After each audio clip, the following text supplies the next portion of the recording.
লেখিকা সহেলি হাজরার একটা প্রেমের শুরু। বাস সেই যে দাঁড়ালো সিগন্যালে, আর যাওয়ার নামই নেই।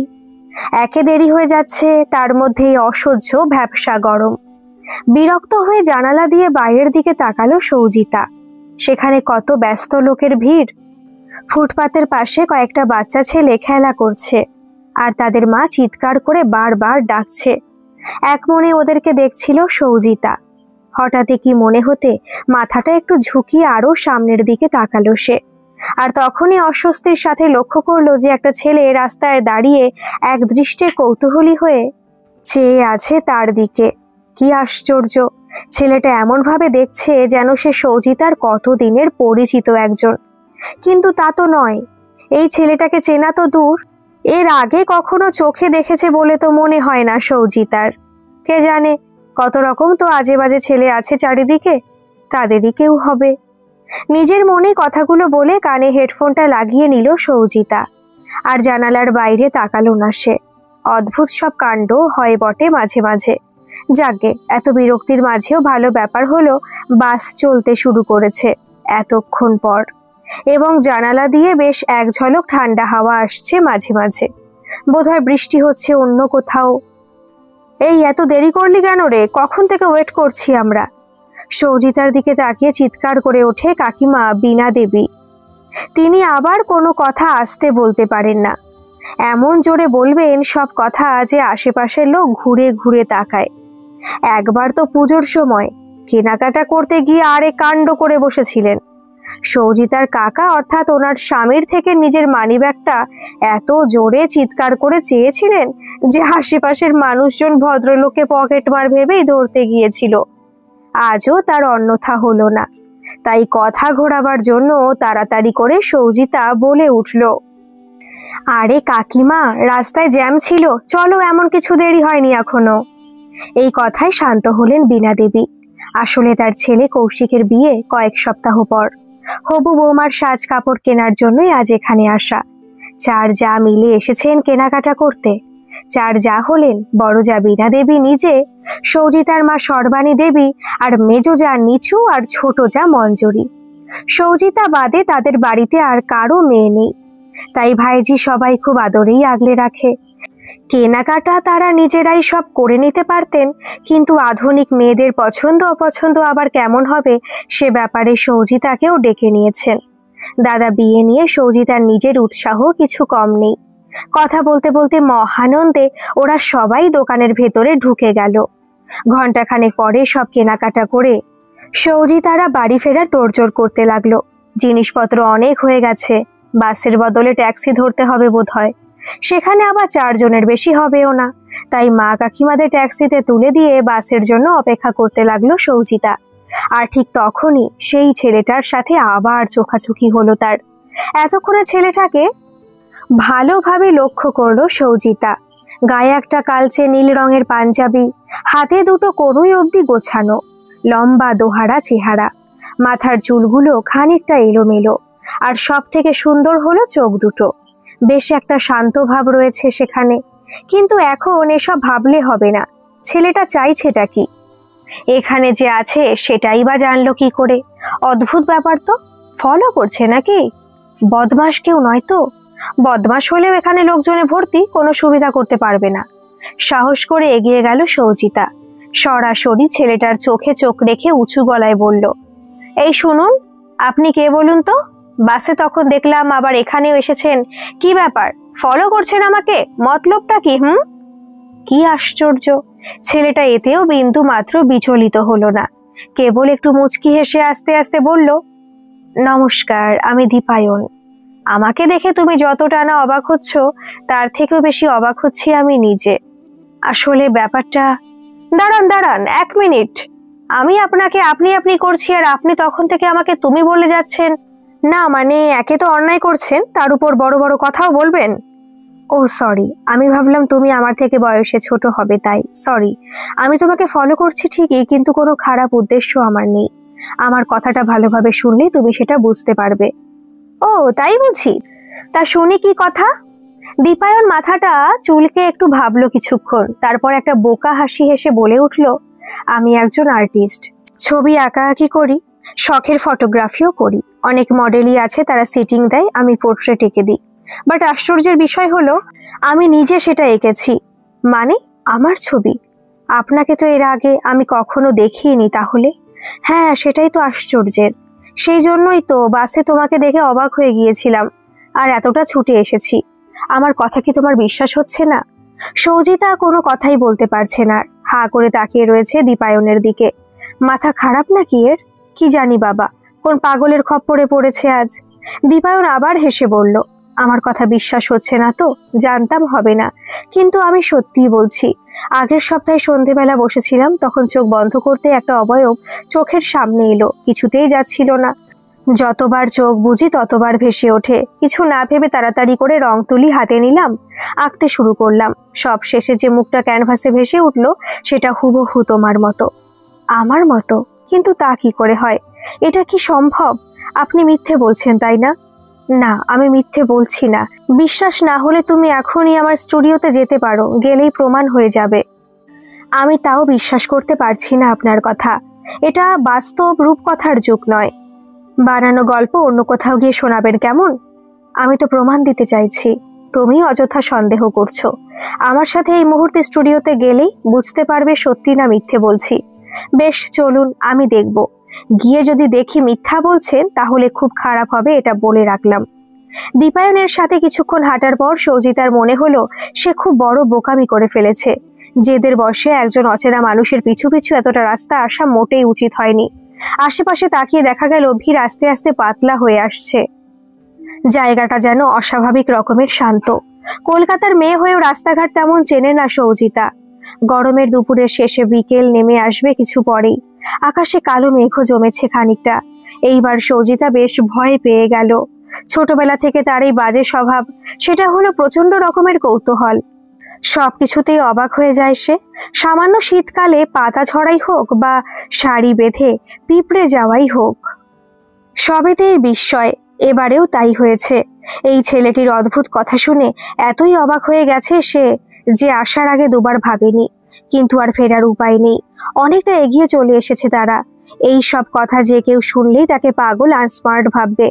আসলে মাঝে মাঝে এমন সব ঘটনা ঘটে যায় হঠাৎ করে যে ব্যাখ্যা করাই মুশকিল। তবে এই আজকের কথা সে আর কাউকে বলবে না ঠিক করলো। যেতে যেতে থমকে দাঁড়িয়ে অসহায়ের মতো চারিদিকটা একবার দেখে সৌজিতা। জায়গাটা বেশ নিস্তব্ধ, বাড়িঘর খুব একটা নেই, তবে ভীষণ সুন্দর পরিবেশ চারপাশে। সাময়িকভাবে ভয় কেটে গিয়ে একটা মুগ্ধতা পেয়ে বসলো সৌজিতাকে। এই যে, এটা আমার স্টুডিও, আসো এইদিকে, সাবধানে। দীপায়নের কথায় হুঁশ ফিরল সৌজিতার। চমকে সামনে তাকিয়ে দেখলো একটা ছোট্ট কটেজের মতো বাড়ি, খানিকটা ওই পাহাড়ি এলাকার ঘর বাড়িগুলোর মতো। আশেপাশে অনেক ধরনের ফুলের গাছ, আর বাড়িটার ঠিক সামনে একটা বড় পাতাবিহীন গাছ, বোধহয় মারা গেছে সেটা। সব মিলিয়ে জায়গাটাকে বেশ অন্যরকম লাগছে।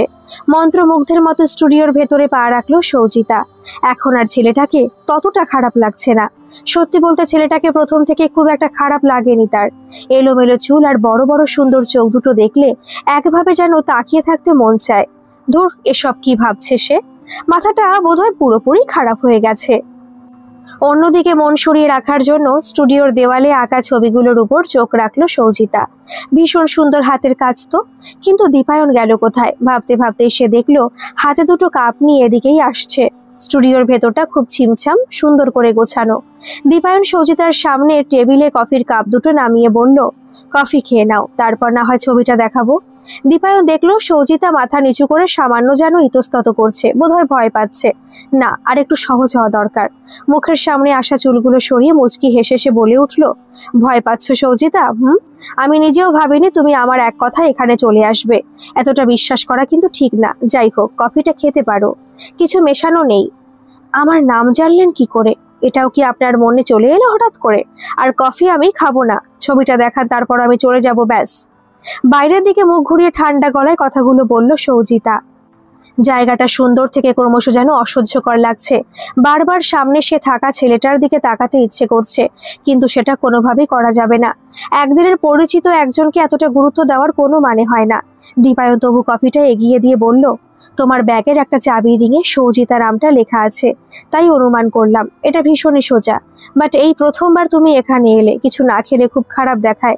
এতক্ষণ যখন বিশ্বাস করলেই তখন। থাক, আমি খাবো, আর কিছু বলতে হবে না। এই বলে কফিতে চুমুক দিল সৌজিতা। আর তার সব ভাবনা চিন্তায় ছেলেটা বুঝে যাচ্ছে এই জিনিসটা মোটেও পছন্দ হচ্ছে না। ধীরে ধীরে কফিটা খেতে বেশ ভালোই লাগছে। হঠাৎ করে দীপায়ন সামনে থেকে উঠে গেল। সৌজিতা কোনো রকম ব্যস্ততা দেখালো না, কিন্তু কিছুক্ষণ পরে ছেলেটা যে জিনিস নিয়ে ফিরে এলো তা দেখে বেজায় একটা বিষম খেলো সৌজিতা। এটা সে কি দেখছে? তার চোখের সামনে একটা মাঝারি সাইজের ফ্রেম রাখা, আর সেখানে যে মেয়েটার ছবি আঁকা আছে সেটা আর কেউ নয়, সৌজিতা স্বয়ং রয়েছে। এমনকি যে নীল চুড়িদারটা আঁকা আছে সেটাও তার নিজের আছে। বছর 3 আগে দাদা এটা গিফট করেছিল জন্মদিনে। কিন্তু এই সব তো ছেলেটার জানার কথা নয়। কে এই দীপায়ন? সন্দেহের চোখে সামনে দাঁড়িয়ে থাকা দীপায়নের দিকে তাকালো সে। সত্যি করে বলুন তো, কে আপনি? আমার পরিচয় তো আমি আগেই বললাম। যাই হোক, এবার বিশ্বাস হলো তো যে আমি সত্যি বলছি? বিশ্বাসে প্রশ্ন তো আসছে না। আপনি সত্যি করে বলুন যে এত ইনফরমেশন পেলেন কিভাবে? যাকে কখনো দেখেননি তাকে আঁকা, তাও আবার হুবহু একইভাবে, এটা কি সম্ভব? এটা আমিও ভেবেছি, কিন্তু কোনো কুল কিনারা পাইনি। আশ্চর্য। এই রহস্য সমাধান কিভাবে হবে জানি না। ছাড়ো, তুমি বোধহয় এবার বাড়ি যাবে, দেরি হয়ে গেল। সৌজিতা উঠে দাঁড়ালো। তার বিস্ময় ভাব এত বেড়ে গেছে যে প্রকাশ করতে পারছে না আর। একসঙ্গে এত ঘটনা ঘটছে যে মাথা গুলিয়ে যাচ্ছে। সন্ধ্যা হয়ে গেছে, আকাশের মেঘটা বেড়ে চারিদিকে ছেয়ে গেছে। একটু পরে বৃষ্টি হবে নিশ্চয়ই, তার আগে বাড়ি পৌঁছানো দরকার। দীপায়নের হাতে আঁকা ছবিটা চেয়ে নিতে খুব ইচ্ছে করছে, কিন্তু ও কি রাজি হবে? অনেক ভেবে দোনোমনো করে বলেই ফেললো কথাটা। দীপায়ন হাসি মুখে বলল, আমি ছবিটি তোমায় দেব না, তবে যদি আরেকদিন এসে সিটিং দাও তাহলে সেই ছবিটা আমি তোমাকে উপহার হিসেবে দেব। বেশ, আপনার ফোন নম্বর দিন, আমি আরেকদিন সকাল করে আসব। নিজের ফোন নম্বর নেই আমার, একটা দোকান থেকে ইউজ করি, তবে এখানে আসলেই আমাকে পাবে যখন খুশি। বরং তোমার নম্বরটা দিয়ে রাখো। ওকে, দাঁড়ান, লিখে দিচ্ছি। নম্বরটা লিখে দিয়ে বেরিয়ে আসছিল সৌজিতা। ঠিক তখনই পেছন থেকে আবার শুনতে পেল, একটা কথা বলি Saujita, as a model you are really beautiful. সত্যি, যে কোনো শিল্পী মডেল হিসেবে তোমাকে পেয়ে ভীষণ খুশি হবে। লজ্জায় কান দুটো গরম হয়ে গেল সৌজিতার। মাথাটা নিচু করে একবার পেছনে তাকালো। কালচে নীল রঙের পাঞ্জাবিটা দীপায়নের গায়ে এখন কালো মনে হচ্ছে, কিন্তু আধো অন্ধকারের মধ্যে চোখ দুটো অস্বাভাবিক উজ্জ্বল লাগছে। আবার একদিন তাকে আসতেই হবে এখানে, আসতেই হবে। মুচকি হেসে সামনের দিকে ধীর পায়ে এগিয়ে গেল সৌজিতা। অদ্ভুতভাবে জায়গাটা এখন আর তেমন অচেনা লাগছে না। মনে হচ্ছে অনায়াসে পৌঁছে যেতে পারবে বাড়িতে এখান থেকে। বৃষ্টির পরে আকাশটা বেশ কি সুন্দর ঝকঝকে হয়ে যায়। মনে হয় যেন কোনো কিশোরী সদ্য স্নান সেরে ভিজে চুলে সূর্যের নরম রোদের তলায় গিয়ে দাঁড়িয়েছে। গাছের পাতা বেয়ে তার চুলের জল ফোঁটা ফোঁটা করে পড়ছে। মুগ্ধ চোখে জানালা দিয়ে সব দেখছিল সৌজিতা। মনের দুঃখ কমে গিয়ে খুব অবাক লাগছে তার, খুব। কিন্তু অবাক হওয়ার কারণটা সে নিজেই বুঝতে পারছে না। আগের সপ্তাহে প্রায় প্রতিদিনই দীপায়নের সাথে দেখা হয়েছে। দেখা হয়েছে বলাটা ভুল হলো, দেখা করছে সৌজিতা নিজেই। আর এর মধ্যেই একটা ছোটখাটো ঝামেলাও হয়ে গেছে। প্রথম দিনের পর ওই স্টুডিও চিনে নিতে আর অসুবিধা হয়নি। দীপায়ন এখন কয়েকদিন আঁকা নিয়ে ব্যস্ত আছে, অন্যদিকে আর মন দিচ্ছে না। আঁকার সময় সে চারপাশটা পুরোপুরি ভুলে যায়। একটা মেয়ে যে প্রায় দিনই তার সামনে এসে বসছে তা নিয়ে যেন কোনো মাথা ব্যথাই নেই। অদ্ভুত। সে তবে মনে করে একটা কফির কাপ রোজ রেডি করে রাখে। সৌজিতা কোনো কথা বলেনি, চুপচাপ বসেই থেকেছে ওর পাশে। কফি খেতে খেতে মুগ্ধ হয়ে দেখছে কিভাবে তুলির এক একটা আঁচড়ে ফুটে উঠছে অবয়ব। আরও একটা কাজও সে করে স্টুডিওতে গিয়ে, আর সেটা হলো দীপায়নের আঁকার খাতা পেপারগুলো আগ্রহ নিয়ে দেখা। এই দেখতে গিয়ে পরশুদিন একটা কাণ্ড হয়ে গেল, যার জন্য আর ওখানে যাওয়ার সাহস পাচ্ছে না সে। সেদিনও স্বাভাবিকভাবে দীপায়ন একটা ছবি আঁকছে আর সৌজিতা কফি খেতে খেতে ছবি দেখছে। হঠাৎ এক জায়গায় পৌঁছে আটকে গেল সে। একই খাতার পুরো পাতা জুড়ে একটা অর্ধনগ্ন মেয়ের ছবি। মেয়ে পেছন দিকে মুখ করে ডান দিকে তাকিয়ে দাঁড়িয়ে আছে, পরনে কেবল এক টুকরো কাপড়। এর মধ্যে যদিও খারাপের কিছুই নেই, তবুও ছবিটা দেখে প্রচন্ড রেগে গেল সৌজিতা।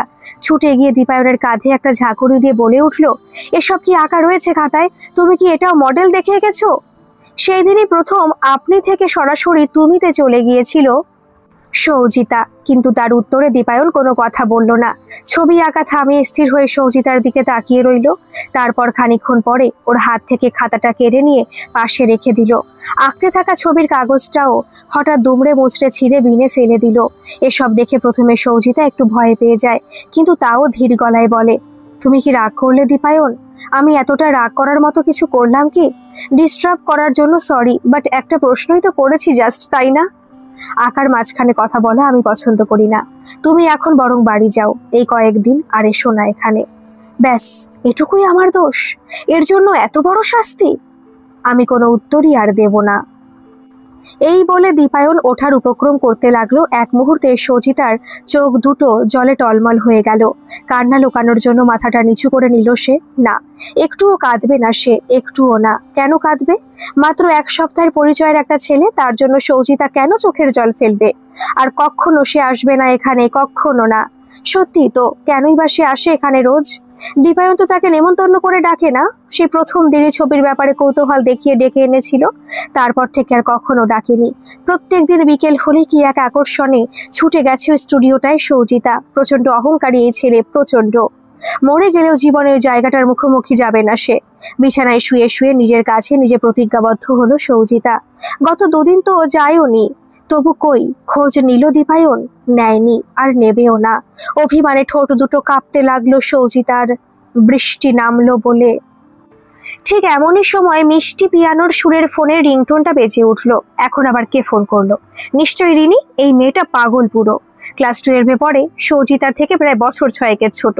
তাও সম্পর্কটা দিদির থেকে বন্ধুই বেশি। তা সে নাকি প্রেম করা শুরু করেছে সবে। প্রতিদিন বয়ফ্রেন্ডের কথা কি হয়, কি কি পরিকল্পনা ওদের, সবটা সৌজিতাকে শোনায়। অন্য সময় সৌজিতা নিজেও আগ্রহ নিয়ে শোনে সবটা, কিন্তু এখন ভালো লাগছে না, মন ভালো নেই। অলস হাতে ফোনটা হাতে নিয়ে স্ক্রিনে চোখ রাখলো সে। না, রিনি নয়। ওর নম্বর সেভ করা। তাহলে কে? বেশি ভাবার থেকে ফোনটা রিসিভ করে নেওয়াটাই ভালো। হ্যালো, কে বলছেন? সৌজিতা। সৌজিতা, আমি দীপায়ন বলছি। একটা দারুণ ব্যাপার হয়েছে, তুমি অবাক হয়ে যাবে শুনলে। এখনই একবার আসো আর স্টুডিওতে। তোমাকে না দেখে তোমার যে ছবি এঁকেছিলাম তার রহস্য আমি ভেদ করেছি। উফ, কি ইন্টারেস্টিং! একটা ভালো সিনেমার গল্প হয়ে যাবে। হ্যালো সৌজিতা, শুনতে পাচ্ছ? কোনো কথা কানে ঢুকছে না সৌজিতার। দীপায়ন ফোন করেছে। ফোন করে অত্যন্ত উৎসাহী গলায় কথা বলছে, যেন আগের দিন কিছুই ঝামেলা হয়নি। তবে এতে এত খুশি হওয়ার কি আছে? ওর উপর তো রাগ করে থাকা উচিত, কিন্তু মুশকিল হলো এটা রাগ ছিল না, অভিমান ছিল। কাছের মানুষদের উপর আমরা কখনো রাগ করি না, অভিমান করি। তাই সামান্য ভালোবাসাতে সে অভিমানের দেওয়াল ভেঙে যায়। চোখের জল মুছে সৌজিতা সামান্য রাগী গলায় বলল, হ্যাঁ পাচ্ছি শুনতে। কি ব্যাপার? আপনি কেন ফোন করেছেন? তুমি আবার আপনিতে ফিরে গেলে যে? বাদ দাও, আমার এখানে শীঘ্রই আসো। সবটা না বলা অবধি শান্তি পাচ্ছি না। আর হ্যাঁ, ভালো কথা, তোমার নামটা বড্ড বড়।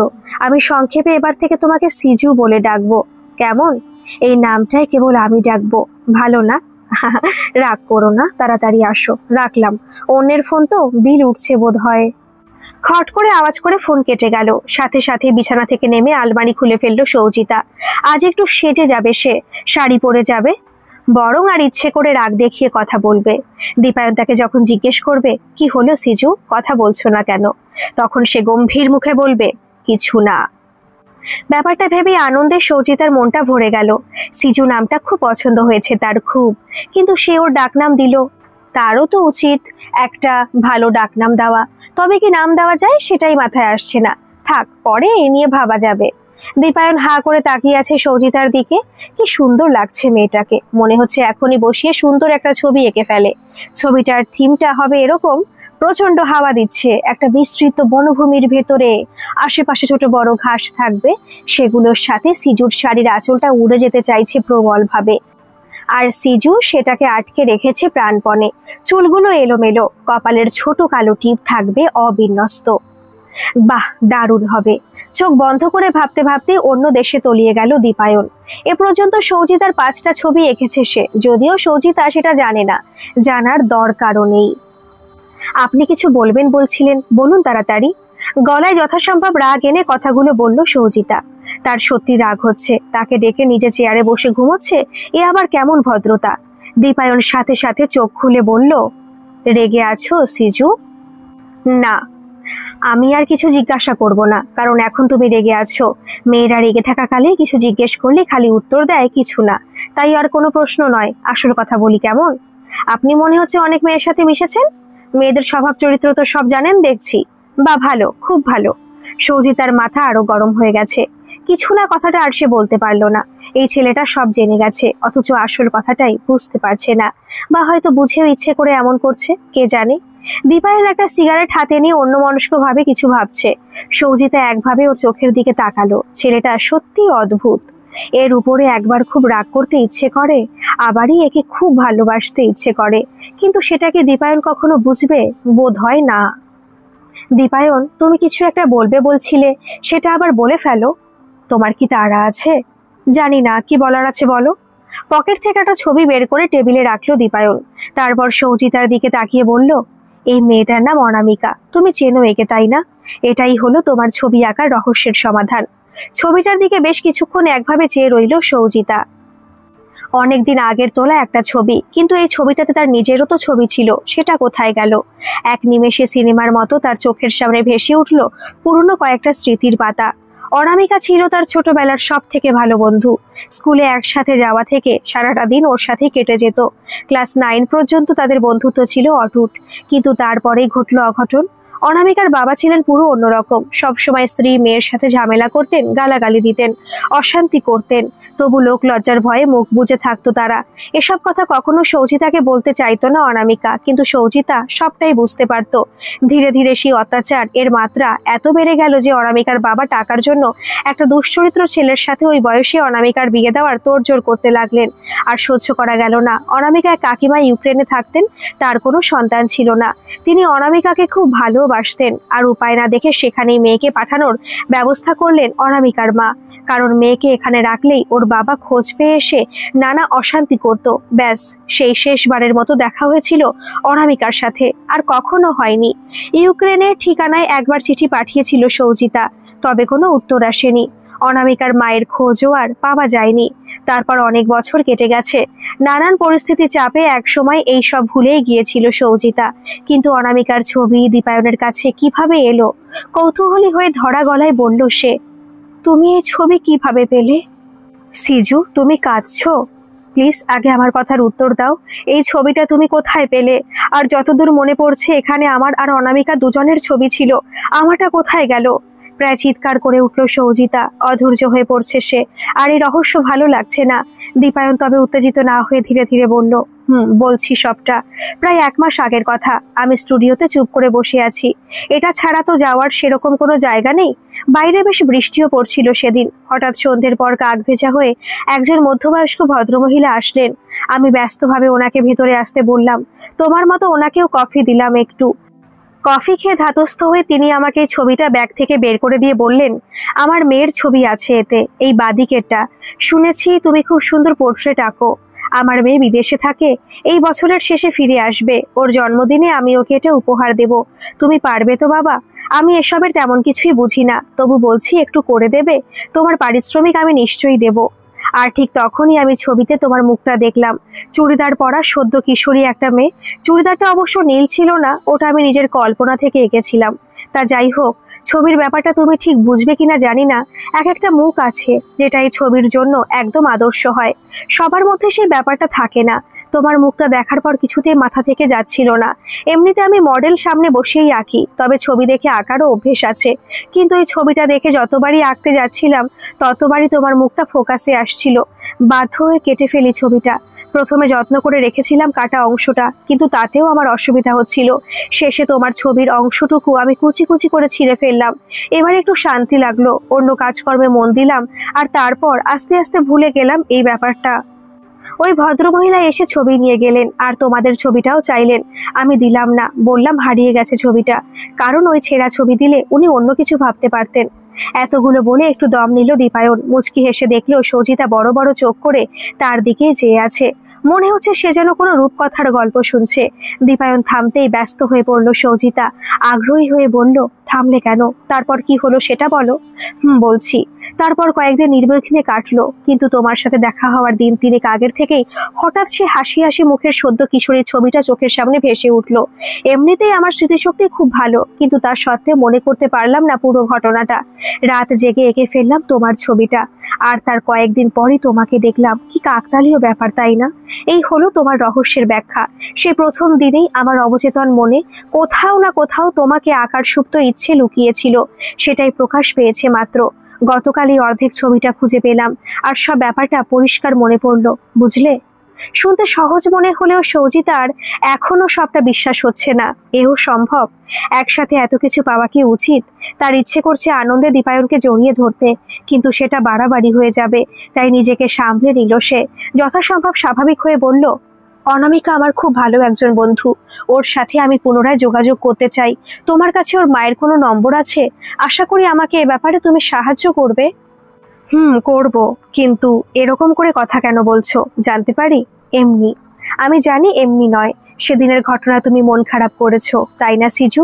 ব্যাপারটা তোমাকে খুলেই বলি তাহলে। তুমি কি জানো, এই এত বড় পৃথিবীতে আমি পুরো একা, একা, পুরো একা। আমার বাবা মা নেই। ছোটবেলা থেকে একটা আশ্রমে বড় হয়েছি। ছোটবেলায় আমি ছিলাম একটু অদ্ভুত টাইপের। একা একা বিভিন্ন ছবি আঁকতাম আর নিজেকে সেখানে কল্পনা করতাম। একা একা থাকতাম। এই জন্য কেউ কেউ আমাকে পাগল ভাবতো। অনেক মা বাবা আসতো ছেলে মেয়েকে দত্তক নিতে। আমাকে কারো পছন্দ হতো না। তারা ভালোবেসে সন্তান নিতে আসতো না, তারা কেবল আসতো সন্তান কিনতে। খুঁতহীন একটা ছেলে মেয়ে, যার গায়ের রং ভালো হবে, দেখতে সুন্দর হবে, আবার সে জ্ঞানীও হবে। কত দাবি ছিল তাদের। আমাকে দেখতে খুব খারাপ ছিল না, কিন্তু কেউ পছন্দ করলে এমন হাবভাব করতাম যে তারা ভয় পেয়ে যেত। যাই হোক, এভাবেই আমি একা একা বড় হতে লাগলাম। আমার সুন্দর ছবি আঁকার দক্ষতা দেখে আশ্রমের সুপার খুব খুশি হন। এ ব্যাপারে তিনি খুব উৎসাহীও ছিলেন। এই স্টুডিওটাও উনিই বানাতে সাহায্য করেছেন। 19 বছর বয়সে আশ্রম ছেড়ে স্টুডিওতে আঁকা শুরু করি। নেশাকে পেশা হিসেবে বেছে নিলাম। ক্রমে একটু একটু পয়সা পেতে লাগলাম। একটা মেস ভাড়া করলাম, কারণ এখানে থাকা যেত না একেবারেই। সেই পথ চলা শুরু আমার। ছবি এঁকেছি অনেক নামি দামি মানুষের, কিন্তু আমার অবস্থা একই রকম রয়ে গেছে। মানুষ শিল্প দেখতে পছন্দ করে, কিন্তু দাম দিয়ে তার নিজের করতে চায় না। শিল্পীদেরও একটা পেট আছে, সেটা বোধহয় তারা বোঝে না ও বুঝতে চায় না। নিউডিটি একটা আর্ট সিজু, এতে খারাপের কিছু নেই, কিন্তু বিশ্বাস করো আমার সেদিকে তেমন আগ্রহ নেই। তবে ওই ছবিটা এক নামকরা অভিনেত্রীর। তিনি এক প্রকার জোরই করেন ওই ছবিটা আঁকতে। প্রথম প্রথম খুব অসুবিধা হতো। প্রায় 18 দিন সিটিং দিতে হয়েছে ওনাকে। কিন্তু আশ্চর্যের ব্যাপার কি জানো, তিনি কিন্তু অর্ধনগ্ন অবস্থায় সিটিং দেননি। দিতে চেয়েছিলেন, আমি বারণ করি। মিনিট খানেক ওই এক টুকরো কাপড়ে আমার সামনে দাঁড়ান, তারপর বাকিটা আমি নিজেই কল্পনায় আঁকি। এবার বলো, আর রাগ নেই তো? তিনি জোর করলেন আর তুমি চলে গেলে। তোমারও ইচ্ছে ছিল নিশ্চয়ই। আমার সেই মুহূর্তে অনেক টাকার দরকার ছিল, তাই। ও, এটাই আসল কথা, বলো। টাকা, তাই না? ব্যঙ্গের সুরে কথাটা বলল সৌজিতা। আসলে সে সবটাই বুঝতে পারছে, তবু মানতে কষ্ট হচ্ছে কোথাও একটা। মনে হচ্ছে দীপায়নের হাতটা ধরে জোরে বলে, আর কখনো তুমি কারো ছবি আঁকবে না, আমি হব তোমার একমাত্র মডেল। কিন্তু মুখে তা বলা হলো না, তার বদলে বেরিয়ে গেল অন্য কথা। তবে দীপায়ন অস্থির না হয়ে শান্ত গলায় বলল, হ্যাঁ, একটা অপারেশনের জন্য টাকার প্রয়োজন ছিল, তাই বাধ্য হয়েছিলাম। কিসের অপারেশন? মানে কার? এই তো বললে তোমার কেউ নেই। আমি যে মেসে থাকি সেখানের একজন। ওনার অ্যাপেন্ডিক্সের অপারেশন ছিল, টাকার অভাবে হচ্ছিল না। আমি সেটাই করার চেষ্টা করেছিলাম শুধু। আর সেদিন রেগে গিয়েছিলাম আঁকার মাঝে ডেকেছিলে বলে। বাদ দাও ওসব। তুমি কি তোমার বন্ধুর খোঁজে এখনই বের হবে? সৌজিতা আর কোনো কথা বলল না। সামনে দাঁড়িয়ে থাকা মানুষটার দিকে একভাবে চেয়ে রয়েছে সে। আসলে কি এরা একা হতে পারে? না, পারে না। এই পরোপকারী শান্ত ছেলেটা একা থাকতে পারে না। ভগবান সব সময় এদের সাথে থাকে, বা হয়তো এদের রূপেই থাকে। আচ্ছা, এখনই কি সরাসরি চেঁচিয়ে বলা যায় না যে, দীপায়ন, আমি তোমাকে ভালোবেসে ফেলেছি। তোমার একার জীবনে আমার একটু জায়গা হবে কি? না, বলা যায় না। সরাসরি সব কথা বলতে পারলে পৃথিবীর অর্ধেক ভুল বোঝাবুঝি নিমেষে মিটে যেত, কিন্তু তা তো হওয়ার নয়। মাথার উপরে একজন আছেন, যিনি বসে বসে সবটা হাসি মুখে দেখছেন আর কলকাঠি নাড়ছেন। শাড়ির আঁচলটা ঠিক করতে করতে সৌজিতা হাসি মুখে বলল, দীপায়ন, তোমায় একটু বেশি জেরা করে ফেললাম। এতটা অধিকার বোধহয় আমার নেই, তাই না? সরি। আমার দাদার বিয়ে কয়েকদিন পর।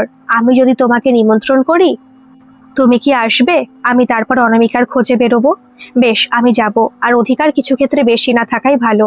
মায়ায় জড়িয়ে গেলে বেরিয়ে আসা খুব মুশকিল সিজু। আমি মায়ায় জড়াতে চাই না, একটুও না। তুমি সাবধানে বাড়ি যেও। আর কোনো কথা না বাড়িয়ে বেরিয়ে পড়ল সৌজিতা। এখন তার খুব হাসি পাচ্ছে, খুব। দীপায়নের মুখ স্পষ্ট বলে দিচ্ছে সবকিছু। সৌজিতার প্রতি যে সে দুর্বল তা বোঝা যাচ্ছে পরিষ্কার। তবু অস্বীকার করার চেষ্টা করছে। মায়ায় জড়াবে না বলেও তার সাবধানে বাড়ি পৌঁছানো নিয়ে চিন্তা করছে। এটা মায়া নয় তো কি? তুমি ধরা পড়ে গেছো দীপায়ন বাবু।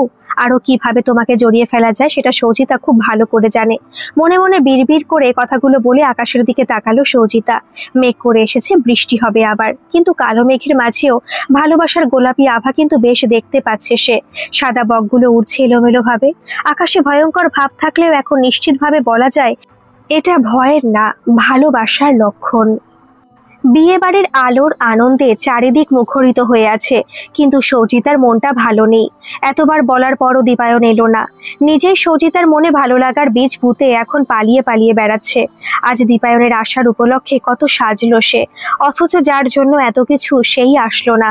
লেহেঙ্গার ওড়নাটা সামলাতে সামলাতে গেটের মুখের দিকে এগিয়ে গেল সৌজিতা। কত লোক চারিদিকে, এর মধ্যেই একটা চেনা মুখ দেখে চমকে উঠল সে। সৌভিক। ব্যাস, হয়ে গেল। সৌভিক তার দাদার বন্ধু, অনেক দিনেরই চেনা জানা। এবারই সবার সাথে তার খুব ভালো পরিচয়। বাবা মা কাকিমারা সবাই চান এই সৌভিকের সঙ্গে সৌজিতার বিয়ে দিতে, কিন্তু সেটা সৌজিতা নিজে মোটেই চায় না। সৌভিককেও সে কথা সে স্পষ্ট বলে দিয়েছে। ও ভেবেছিল সৌজিতার হয়তো অন্য কোনো প্রেমিক আছে, তখনও দীপায়নের পরিচয় হয়নি তার। কিন্তু হয়তো পরিচয় হবে ভেবেই তার মন চায়নি সেটা। আসলে সৌভিক দেখতে খুব সুন্দর, দেখে শুনেও ভালো ছেলে বলে মনে হয়। তাই কোনো প্রেমঘটিত সমস্যা ছাড়াই কেউ তাকে রিজেক্ট করতে পারে এই ধারণা তার মাথাতেই আসেনি। তবে সে জোরও করেনি সৌজিতাকে, তাই বন্ধুত্বপূর্ণ সম্পর্কটা বজায় রাখতে কোনো অসুবিধা হয়নি। আরে সৌজিতা, কেমন আছো বলো? তোমাকে তো এই নীলে দারুণ লাগছে আজকে। যা ভয় পেয়েছিল তাই হলো। এই ছেলেটার সব ভালো, কিন্তু অতিরিক্ত প্রশংসার বদ অভ্যেসের জন্য বিরক্তি লাগে সৌজিতার। যেন জোর না করলে অদৃশ্য কোনোভাবে সে তাকে ইমপ্রেসের চেষ্টা করে। যতটা পারে এড়িয়ে চলার চেষ্টা করলেও সব সময় তো আর সেটা সম্ভব হয় না। তাই বাধ্য হয়ে ভদ্রতা করে কথা বলতেই হয়। মুচকি একটু হেসে সৌজিতা বলল, থ্যাঙ্কস সৌভিক, আমি ভালো আছি। তুমি? আমিও বিন্দাস। বাট তুমি কি কারো অপেক্ষা করছো? এদিক ওদিক তাকাচ্ছ তাই বললাম। Don't mind please. ও হ্যাঁ, আমি আমার একটা বন্ধুর জন্য অপেক্ষা করছি। ও এখনই হয়তো আসবে, তাই তোমার সঙ্গে বরং পরে কথা বলি। ওকে, অ্যাজ ইউ উইশ।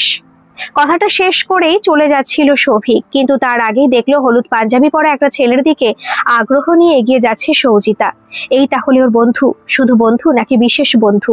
সৌজিতার হাব ভাব দেখে তাই মনে হচ্ছে। কৌতূহলী হয়ে একটু দূরে দাঁড়িয়ে সেদিকে চোখ রাখলো সৌভিক। ব্যাপারটা যদি অনেক বাড়াবাড়ি হয় তাহলে আঙ্কেল আন্টিকে জানানো দরকার। এতদিন তো তারা ভাবতো সৌজিতার জীবনে সেরকম কেউ নেই, এখন তাকে ভালো না বাসলেও বিয়ে দিলে সব স্বাভাবিক হয়ে যাবে। কিন্তু ঘটনাটা তো পুরো উল্টো। দীপায়নকে দেখে মনের আনন্দটা আর কিছুতেই চেপে রাখতে পারছে না সৌজিতা। একটা হলুদ রঙের পাঞ্জাবিতে কি দারুণ লাগছে ওকে। পাঞ্জাবির হাতাটা কোনোই অবধি গোটানো, গলার কাছে বোতাম দুটো খোলা। মাথার চুলগুলো আজও যদিও আঁচড়ানো, তবু সৌজিতার ইচ্ছে হলো হাত দিয়ে সেগুলোকে এলোমেলো করে দিতে। অবশেষে সে এলো, সদ্য মুক্তির স্বাদ পাওয়া পাখির মতো ছটফট করতে করতে দীপায়নের সামনে গিয়ে রাগী গলায় সে বলল, তুমি এত দেরি করলে কেন? ডুব মারার মতলব ছিল তাই না? না, সেরকম কিছু না, কাজ ছিল কয়েকটা, কিছু মনে করো না। আরে বাবা না, মনে করবো কেন? চলো কিছু খেয়ে নেবে, আসো আমার সাথে। মুখে কিছু না বললেও সৌজিতার মনে হলো এই আজকে যে সে এত সুন্দর করে সেজেছে সেটা কি এই পাগলটার চোখে পড়ছে না? অদ্ভুত তো। ইচ্ছে করে বলছে না নির্ঘাত, তবে তার ধারণা যে ভুল এটা সে জানতে পারলো না। নীল সবুজের লেহেঙ্গায় তাকে যে অসাধারণ লাগছে সেটা দীপায়ন অনেক আগে মুগ্ধ চোখে দেখেছে, কিন্তু প্রকাশ করেনি, হয়তো করবেও না। তার মতো একজন অনাথ, প্রায় বেকার, ঘরহীন ছেলের সাথে নিজের ভাগ্য জড়ালে দুর্ভাগ্য ছাড়া কপালে কিছুই জুটবে না। এখন আবেগের বশে সৌজিতা তার প্রতি যে দুর্বল তা সে স্পষ্ট বুঝতে পারছে। তবে সেটাকে আর প্রশ্রয় দেওয়া যাবে না কোনোভাবেই। স্টুডিওর জায়গাটা ও বদলে ফেলবে। মায়া জিনিসটাকে ছোটবেলা থেকে ভীষণ ভয় লাগে তার। তাই মায়া যত তাড়াতাড়ি কাটানো যায় ততই মঙ্গল। কিন্তু তার সত্ত্বেও পারা তো যাচ্ছে না কিছুতেই। আজ এখানে আসবে না বলে ঠিক করেছিল দীপায়ন, কিন্তু শেষ মুহূর্তে সৌজিতার কষ্ট পাওয়া মুখটা দেখে আর স্থির থাকতে পারেনি, চলে এসেছে এখানে। ঘন্টাখানেক পর ফেরার তোড়জোড় করতে লাগলো দীপায়ন। সে কিছু খায়নি বিয়ে বাড়িতে, সামান্য একটু স্ন্যাক্স ছাড়া। সৌজিতার তো ওকে ছাড়তে ইচ্ছে করছে না। এই কয়েক ঘন্টায় ছেলেটাকে একবারও চোখ ছাড়া করেনি সে। ক্ষণে ক্ষণে নিজের উপরই অবাক হয়ে যাচ্ছে সে। সত্যি সময় কত কিছু বদলে দেয় এক নিমেষে। আমরা আসলে অবহেলা পছন্দ করি। মা বাবা বাদে যে বেশি কাছে আসতে চায় তাকে অপছন্দ করি, কিন্তু অবহেলার দিকে ঝুঁকে পড়ি সহজেই। সৌজিতা কখনো ভাবতেই পারিনি একটা অচেনা ছেলের প্রতি হঠাৎ করে তার এরকম অনুভূতি আসতে পারে। এটা অবশ্য কেবল সাময়িক আবেগ নয়, আবেগের সাথে মিশে থাকা আরো বড় কোনো অনুভূতি। তার নাম হলো ভালোবাসা। দীপায়ন চলে যাওয়ার পরপরই সৌভিক এসে দাঁড়ায় সৌজিতার সামনে। তখনও তার চোখ থেকে দীপায়নের রেশ কাটেনি। সৌজিতা, তোমাকে একটা কথা জিজ্ঞেস না করে পারছি না, কিছু মনে করো না কেমন? আমি জানি তুমি কি বলবে, শান্ত স্বরে জবাব দিল সৌজিতা।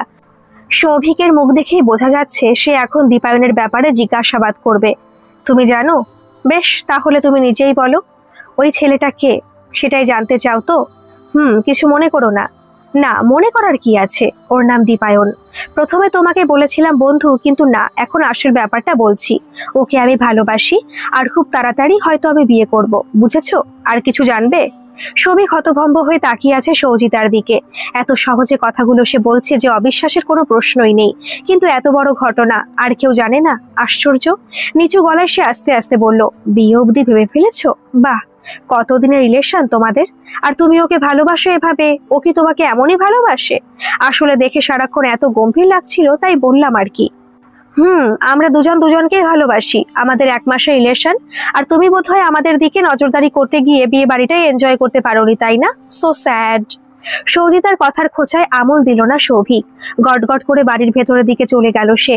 সৌজিতা পাগল হয়েই গেছে। তার সাথে ওর এতদিনের চেনাশোনা, অথচ তাকে ছেড়ে 1 মাসের পরিচয়ের একটা ছেলেকে বলে কিনা বিয়ে করবে। এটা কোনোভাবে মেনে নেওয়া যায় না।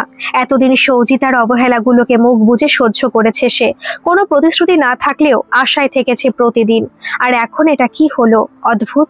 ছেলেটার খোঁজ নিতে হবে খুব দ্রুত। সৌভিকের কেন জানি মনে হচ্ছে ছেলেটা মানে ওই দীপায়ন সৌজিতাকে তেমন পছন্দ করে না। হয়তো ব্যাপারটা একতরফা। সৌজিতা মেয়েটা এমনিতেই একটু পাগল টাইপের, যত অদ্ভুত জিনিসের দিকে তার ঝোঁক সব সময়। যাই হোক, খুব তাড়াতাড়ি দীপায়ন নামের ছেলেটার অ্যাড্রেসটা খুঁজে বের করতে হবে।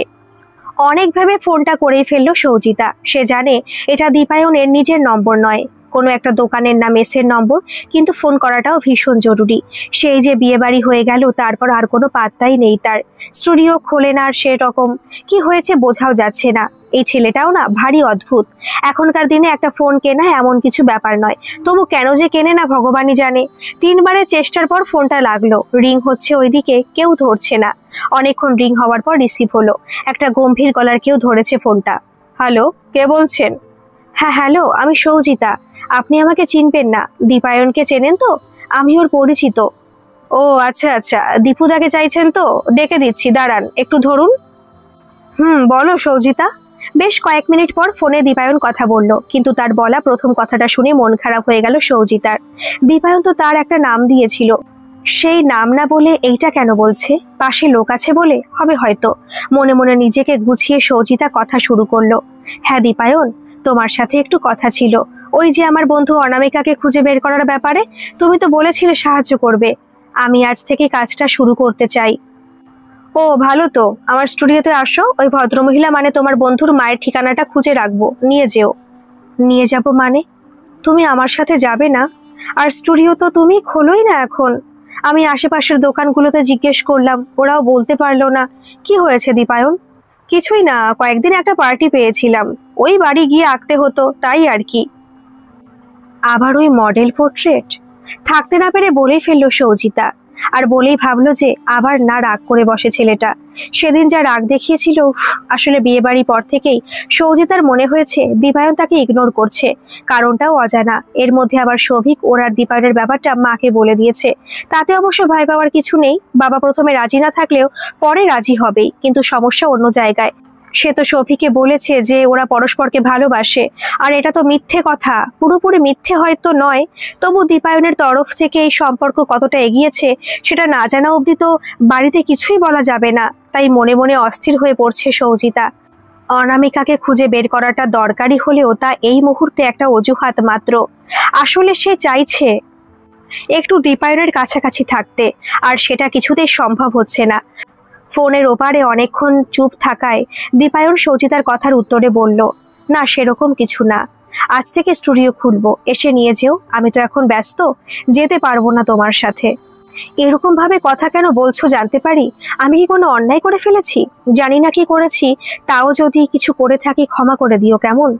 না কিছুই করনি তুমি, এখন ফোন রাখছি, রাত হয়েছে অনেক। সৌজিতাকে আর কোনো কথা বলার সুযোগ না দিয়ে ফোন কেটে দিল দীপায়ন।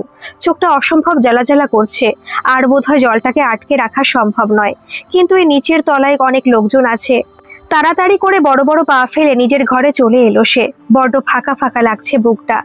যে কাজ করার কথা তার মাথায় আসছে, তা কি ঠিক হবে? কাকে ঠকাবে এইভাবে, সৌজিতাকে নাকি নিজেকেই? কিন্তু ইচ্ছে থাকলেও তো সব সময় মনের কথাটা প্রকাশ করা যায় না। এমনিতে নিজের এই অন্যরকম খাপছাড়া জীবনের সাথে মেয়েটাকে জড়াতে চায় না দীপায়ন, তাও যদিও সেটা করা যেত। কিন্তু সে যখন এটা জেনে গেছে যে সৌজিতা অনেক বছর ধরেই একটা অন্য ছেলের বাগদত্তা, সেখানে আর এগিয়ে যাওয়াটা কি আদৌ উচিত? হয়তো এটা ঠিক যে সৌজিতা ওই সৌভিক বলে ছেলেটিকে নয়, তাকেই পছন্দ করে, কিন্তু সেটা তো সাময়িক আবেগের বশেও হতে পারে। হয়তো এই বিয়ে নিয়ে তাদের পরিবারের অনেক স্বপ্ন আছে, আর সে হঠাৎ করে সবকিছু ভেঙে দিয়ে সৌজিতার জীবনে প্রবেশ করবে। না, আর ভাবতে পারছে না দীপায়ন। বারবার সেদিন ওই ছেলেটার সাথে হওয়া কথাগুলো মাথায় ঘুরছে তার। অন্যান্য দিনের মতো সেদিন স্টুডিও খুলে একটা ছবির থিম নিয়ে ভাবছিল দীপায়ন। আজ আর সিজু আসবে না, কারণ ওর কোনো বন্ধু না বোনের সাথে বেরোবে, তাই বসে বসে ছবির থিম নিয়ে ভাবলেও পরশুদিন বিয়ে বাড়িতে নীল লেহেঙ্গাটায় সিজুই খালি কল্পনায় চলে আসছে বারবার। এবারও বোধহয় কল্পনাটাকে সাদা কাগজে না নামানো পর্যন্ত সে আসতেই থাকবে। অদ্ভুত এই মন, অদ্ভুত এই প্রকৃতি, জীবনে মাঝে মাঝে এমন মোড় রেখে দেয় যে ঘটনাটা কোন দিকে বাঁক নেবে তা আগে থেকে বোঝা মুশকিল। যেন সবটাই পূর্ব পরিকল্পিত।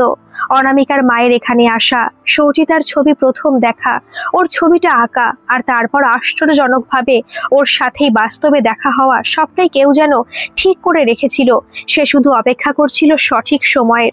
এইসব নিয়েই ভাবতে ভাবতে দীপায়ন দেখলো একজন তার স্টুডিওর দিকেই আসছে।